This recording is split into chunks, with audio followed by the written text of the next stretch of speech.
વડોદરામાં યુવકોને સ્ટન્ટ કરવાનું ભારે પડ્યું છે।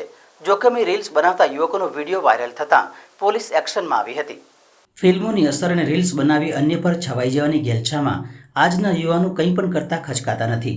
રીલ્સ બનાવવાના ચક્કરમાં કેટલાય લોકોએ પોતાનો જીવ ગુમાવ્યો છે, છતાં પણ હજુ યુવાનો જીવને જોખમમાં મૂકી રીલ્સ બનાવતા હોય છે, જેની સામે વડોદરા પોલીસ એક્શનમાં આવી છે। વડોદરામાં સ્ટંટબાજ યુવાનો બેફામ બનવાનો મામલો સામે આવ્યો હતો। નવલખી મેદાન પર કબજો જમાવી રોડ પર એકસાથે 3 કાર હંકારી સ્ટન્ટ કરવું યુવકોને ભારે પડ્યું છે। પોલીસ પરવાનગી વિના યુવકોએ ડ્રોન ઉડાવી રીલ પણ બનાવી હતી અને સાઉથની ફિલ્મોની જેમ અવનવા કરતબ કરતા હતા।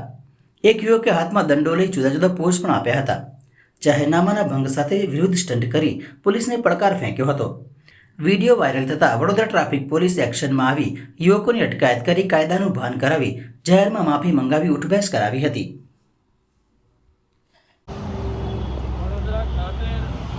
નવલખી ગ્રાઉન્ડમાં અમે ગાડી સ્ટન્ટ કરતા વિડીયો અમારો વાયરલ થયો, એના માટે અમે માફી માંગીએ છીએ કે અમારી ભૂલ થઈ કે વિડીયો કદાચ ઘટના ના ઘટે બીજા બી સાથે, એ ધ્યાન રાખવી તમારે।